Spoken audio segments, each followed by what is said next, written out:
बोलावणं केलं म्हणून मी निलाचल पर्वताच्या ठिकाणी मी गेलो माझ्या देवाला आणण्यासाठी म्हणून. पण माझा देवच तिथं नसल्या कारणानं पुढे माझ्या जीवनात काय घडलं याची जाणीव मला नाही. पण देवा प्रसन्न जर झाला असेल तर माझी एकच लहानशी इच्छा आहे, माझ्या मंदिराचं सरस जो गाभारा आहे तो रीत आहे, इच्छा पूर्ण करशील का रे भाऊ? राजा इंद्रद्युम्न, माझं प्रीतच तसं आहे. नाहम वसामी वैकुंठे, नाहम वसामी क्षीरसागरे, नाहम वसामी योगिना हृदयरवो, मत भक्ता यत्र गायंती तत्र तिष्ठामी. मी वैकुंठी राहत नाही, मी क्षीरसागरी सुद्धा राहत नाही, योग्यांच्या हृदयातही माझं वास्तव्य नाही. तर तिथं तुमच्यासारखे सोजबळ भक्त एकनिष्ठतेने माझी भक्ती करतात, सदैव माझं वास्तव्य तिथं आहे. नीलाचल पर्वतावर आकार घेती झालेली नीलमाधवाची मूर्ती, ही नीलमाधवाची मूर्ती मानवदेशी उभारलेल्या मंदिरात स्थापित करावी आणि आपल्या देवाचं अखंड सानिध्य मिळवावं ही राजा इंद्रद्युम्न यांची पवित्र इच्छा. आणि या इच्छेच्या परिपूर्ततेसाठी मानव देशापासून नीलाचल पर्वतापर्यंतचा प्रवास हनवाणी पायानं करा तुम्ही नीलाचल पर्वतावर पोहोचले झाला. पण आपला देव आपल्यापासून दूर गेला या संकल्पनेनं राजा इंद्रद्युम्न या विश्वात वेड्यापिशा अवस्थेत वावरू लागले. राजन, यालाच म्हणतात देवावरची दृढ श्रद्धा, यालाच म्हणतात देवावरचा दृढ आत्मविश्वास. आणि या तुमच्या दृढ श्रद्धेवर प्रसन्न होऊन आज माझ्या मूर्तिमंत स्वरूपाचं दर्शन देत तुमच्या साऱ्यांच्या जीविताचं कल्याण करण्यासाठी मी तत्पर ठरलो. साऱ्यांच्या मनात शासनतेचा प्रश्न निर्माण झाला असेल. नीलाचल पर्वतावर आकार घेती झालेली नीलमाधवाची मूर्ती, ही नीलमाधवाची मूर्ती एकाएकी अदृश्य झाली. मग ती मूर्ती नेमकी गेली तरी कुठे, या प्रश्नाचं उत्तर तुमचा देव तुम्हाला देतोय. आदिवासी समाजातील माझ्या एका भक्तानं नीलाचल पर्वतावर एका रात्री प्रयाण केलं. नीलमाधवाची मूर्ती पाहून त्याच्या अंतस्करणीचा भक्तिभाव जागृत झाला. नीलमाधवाची मूर्ती त्यानं उचलली आणि आदिवासी समाजात येऊन स्थित केली. आदिवासी समाजातील लोकांनी मोठ्या भक्ती भावनेनं माझी प्राण प्रतिष्ठापना केली. त्या भक्तीत नीलमाधव दंग झाला आणि त्या दिवसापासून नीलमाधव आदिवासी समाजाचा देव झाला. पण राजा इंद्रद्युम्न यांची इच्छा परिपूर्ण करायची होती म्हणून राहिलेला अर्ध काष्ठखंड, या अर्ध्या काष्ठखंडापासून दुसरी मूर्ती घडविण्याचा मानस आम्ही देवतांनी आणला. या दोन्ही मूर्त्या घडविण्याचं पवित्र कार्य आम्ही तुमच्याकडून करून घेतलं. याच्या मुळाशी सुद्धा कारण होतं, तुम्ही कुणी सर्वसामान्य नव्हे तर विश्वकर्मा देवतेचे तुम्ही सेवेकरी. विश्व कार्यात विश्वकर्मा देवतेला सहकार्य करत असताना तुमच्याकडून घडलेली एक चूक आणि त्या चुकीचं प्रायश्चित्त म्हणून विश्वकर्मा देवतेनं तुम्हाला दिलेला शाप आणि त्या शापाचा परिणाम म्हणून तुम्हाला या विश्वात मानवयोनी धारण करून राहावं लागलं. पण तुम्ही देवतातील एक दिव्य घटक असल्या कारणानं पुनश्च तुम्हाला उतरून तुमच्या स्थानी न्यायचं होतं म्हणून या दोन्ही मूर्त्या घडविण्याचं पवित्र कार्य आम्ही तुमच्याकडून करून घेतलं. राहिलेला अर्ध काष्ठखंड, या अर्ध्या काष्ठखंडाची प्राप्ती करून घेतला आणि तुम्ही महाराणींपर्यंत आला. महाराणींकडून स्वतंत्र दालन मागून घेतला आणि अट ठेवला की त्या स्वतंत्र अशा दालनात तुमच्या व्यतिरिक्त तिसऱ्या व्यक्तीने प्रवेश करता उपयोगी नाही. अहो, ही अट ठेवणारे तुम्ही कोण? प्रत्यक्षात देवतानेच तुमच्या मुखातून ही वाणी वदवून घेतली. याच्या मुळाशी असणारं कारण विश्वकर्मा देवतेना देवतांसमोर ठेवलेली अट. कारण गेले 21 दिवस स्वतंत्र अशा दालनात मूर्ती तुम्ही घडवताय. मूर्तीवर हात जरी तुमचे चालत असले तरी त्यामागची संकल्पना ही विश्वकर्मा देवतेची होती. हीच विश्वकर्मा देवतेची संकल्पना जर तुमच्या व्यतिरिक्त तिसऱ्या व्यक्तीने ऐकली असती तर कार्य नाश झाला असता. म्हणून विश्वकर्मा देवतांच्या सूचनानुसार ही अट आम्ही तुमच्या मुखातून वदवून घेतली. 21 दिवस स्वतंत्रच्या दालनात तुम्ही मूर्ती घडवत होता. मूर्तीवर हात दैवी प्रेरणेने तुमचे चालत होते आणि विश्वकर्मा देव आपल्याला संकल्पना कथित करत होते. पण शेवटी कार्यनाश झाला. आपली पत्नी दालनात प्रवेश करते झाली त्यावेळी विश्वकर्मा देवतेंच्या नियमांचा भंग झाला. क्रोधित होऊन विश्वकर्मा देवतेनं त्या क्षणाला दालन सोडलं आणि ते स्वर्गात निघून गेले. संकल्पना थांबली त्यामुळे मूर्ती अर्धवटच राहिली. राजा इंद्रद्युम्न, आता ही मूर्ती पूर्ण होणार नाही, ही मूर्ती अर्धवटच राहील. याच्या मुळाशी असणारं कारण तुझ्या देवाचं प्रार्थन. या विश्वात नियती ही एक स्त्री आहे. नियती स्त्री जरी असली तरी तिच्यावर प्राकृत स्वरूपी वावरणाऱ्या परमेश्वराचं आधिपत्य आहे. या प्राकृत स्वरूपी वावरणाऱ्या परमेश्वरानं नियतीरूपी स्त्रीला वचन दिलंय की मी तुझ्या कोणत्याही कार्यात हस्तक्षेप करणार नाही. म्हणून नियती जो न्याय करेल आणि काळ जो कायदा मान्य करेल तो या विश्वात देवाधिकांनाही बदलता येत नाही. नियतीच्या नियमानुसार आणि काळाच्या कायद्यानुसार आज या प्रार्थनेला तुमचा देव सामोरा जातोय.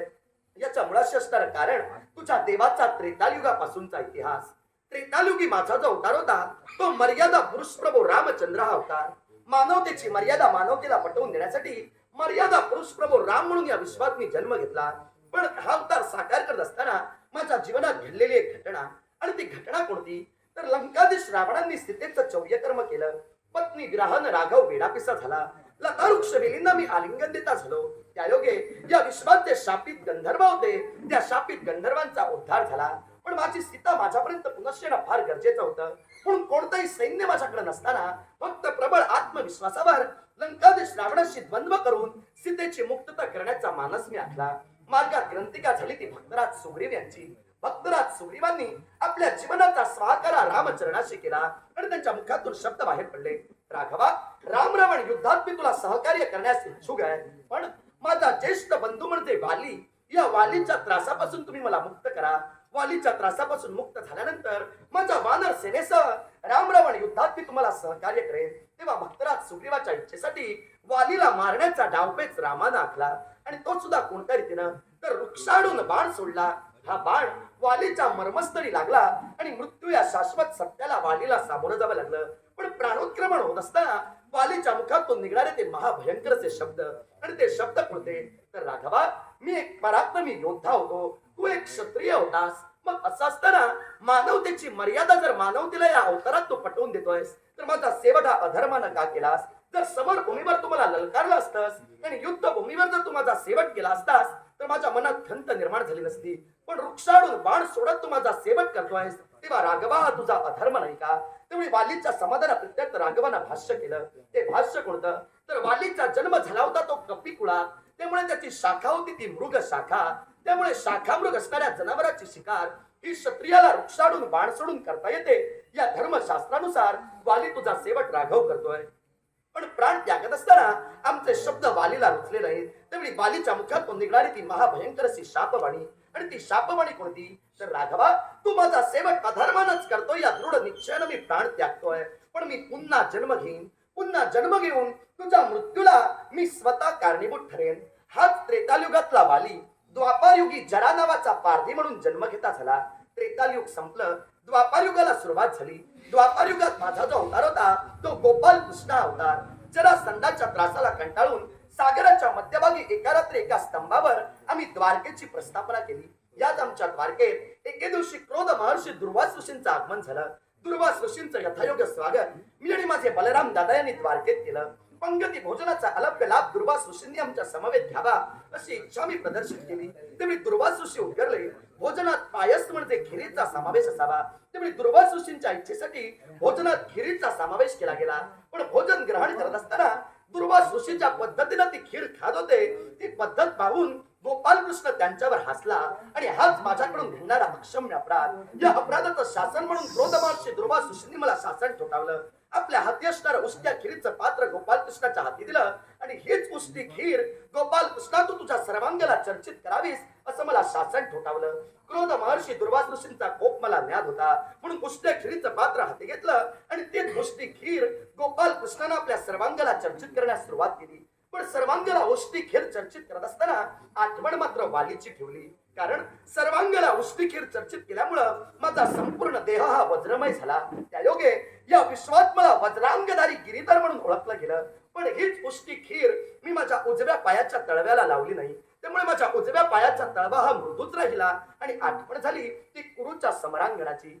पंच पांडवांचा कैवार गोपालकृष्णानं घेतला तर 100 कौरवांच्या नाशाला हाच गोपालकृष्ण कारणीभूत आहे अशी मनोधारणा गांधारी मातेची झाली. तुम्ही गांधारी मातेनं गोपालकृष्णाला दिलेला शाप, गोपालकृष्णा तू जर इच्छिला असतास तर महाभारतीय युद्ध तू थांबवू शकला असतास, पण तसं न करता कूटनीतीचं आचरण केलंस आणि माझ्या 100 पुत्रांचा तू सेवक केलास. अर्थात या गांधारी मातेचा तुला शाप, तू सुद्धा तुझ्या यादवांचा नाश तुझ्या उघड्या नेत्रानं पाहशील.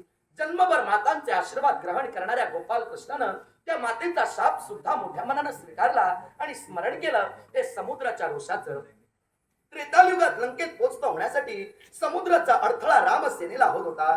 त्यावेळी राघवानं 7 दिवस आणि 7 रात्री उपवासी राहून त्या समुद्राला विनंती केली, सागरा कोरडा हो आणि तुझ्या उदरात तुला मला मार्ग दे. पण तो जलपुरुष माझ्या विनंतीला मान्यता दर्शवत नव्हता. त्यावेळी राघवानं काय केलं, हाती धनुष्य घेतला आणि बाण मंत्रांकित केला.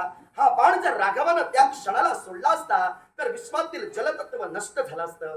समुद्रात या विश्वात कुणालाच दिसले नसते. तेव्हा आपलं अस्तित्व संपुष्टात येईल या भीतीनं तो जलपुरुष राघवाच्या चरणाशी येऊन बिलगला. त्यानं आर्ततेनं फोडलेला टाहो राघवाच्या हृदयाचा वेध घेऊन गेला तेव्हा समुद्राला अभयदान तर द्यायचं होतं, पण राघवाच्या भात्यातून सुटलेला बाण राघवानं आजपर्यंत विनमुख माघारी घेतला नव्हता. तेव्हा हाच बाण मरुस्थानी सोडला गेला आणि मरुस्थानी वाळवंट प्रदर्शित झालं.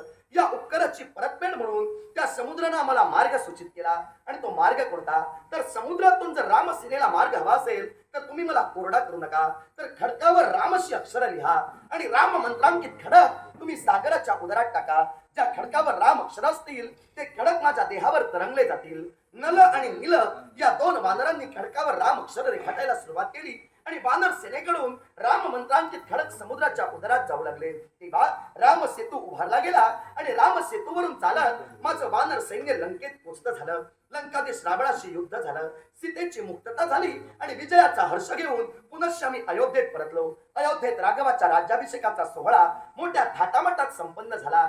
सृष्टीतील प्रत्येक घटकाला निमंत्रण दिलं, पण समुद्राचं स्मरण त्या क्षणी केलं नाही. त्यावेळी समुद्रानं केलेली गुप्त प्रतिज्ञा, आणि ती प्रतिज्ञा कोणती? तर राघवा, मी जर युक्ती सूचित केली नसती तर तुम्ही लंकेत कधीच पोचते झाला नसतात. मग असं असताना आनंदाच्या सभेत तुम्ही माझी आठवण सुद्धा काढली नाही, म्हणून मी गुप्त प्रतिज्ञा करतोय. एक ना एक दिवस राघवा तुझा निवास मी जलमय करून टाकेन. हे सारे शाप आणि हे सर्व प्राक्तन या द्वापार युगाच्या अंतिमाला सत्यतेत उतरवायचं होतं. गांधारी मातेचा शाप सत्य होण्याची वेळ समीप आली. त्यावेळी पार्थाला मी आज्ञा दिली. पुण्यानं नकलेल्या यादवांना पार्थानं हस्तिनापुरात नेण्यास सुरुवात केली आणि त्यानंतर यादवांची मती भ्रष्ट झाली. यादव मुसळानं एकमेकांच्या माना मारू लागले, तर दुसऱ्या बाजूनं समुद्र आपली गुप्त प्रतिज्ञा सत्य करू लागला. माझी द्वारका जलमय होऊ लागली. द्वारकेचा हा महाभयंकर विध्वंस मी माझ्या उघड्या नेत्रानं कसा पाहिल, म्हणून त्या क्षणाला मी द्वारका सोडली आणि एका अरण्यात निघून गेलो. अरण्यात जाऊन एका वृक्षाच्या छायेत बसून डोळे बंद करून द्वारकेचा महाभयंकर विध्वंस मी पाहत होतो. त्या क्षणाला त्रेतायुगातला वाली जो द्वापार युगात जरा नावाचा पारधी म्हणून जन्म घेता झाला होता, या जरा पारध्यानं बाण सोडला. तो बाण गोपाल कृष्णाच्या उजव्या पायाच्या तळव्याला लागला आणि मृत्यू या शाश्वत सत्याला गोपाल कृष्णाला सामोरं जावं लागलं. माझ्या देहावर अंत्यविधी संस्कार हे पांडवांनी केले. देह माझा सरणावर ठेवला. अग्निदेवतेनं देह जाळायला सुरुवात केली, पण अग्निदेवाची काय हिंमत गोपाल कृष्णाचं हृदय या विश्वातून संपण्याची. त्यामुळे गोपाल कृष्णाचा देह नष्ट झाला, पण गोपाल कृष्णाचं हृदय हे सचेतना देता आणि चाजवल्यच राहिलं. पार्थाला दृष्टांत दिला आणि पार्थानं हेच हृदय गंगेच्या उदरी प्रवाहित केलं. याच हृदयाला आम्हाला योग्य ती जागा प्रदान करून द्यायची होती, म्हणून तुम्ही दुसरी मूर्ती जी राजा इंद्रद्युम्नांच्या इच्छेसाठी घडवत होता, या दुसऱ्या मूर्तीत माझी लक्ष्मी आणि विश्वकर्मा देव हेच गोपाल कृष्णाचं हृदय स्थापित करत होते. पण आपली पत्नी दालनात प्रवेश करती झाल्यामुळं संकल्पना थांबली आणि मूर्ती अर्धवटच राहिली. राजा इंद्रद्युम्न, माझी तुला आज्ञा आहे, हीच अर्धवट असणारी मूर्ती मालवदेशी उभारलेल्या मंदिरात तू स्थापित करावीस. या मूर्तीत देवतांनी एक दैवी लीला घडविलेली आहे. तर गोपाल कृष्णाचं हृदय या अर्धवट असणाऱ्या मूर्तीत देवतांनी स्थापित केलेलं आहे.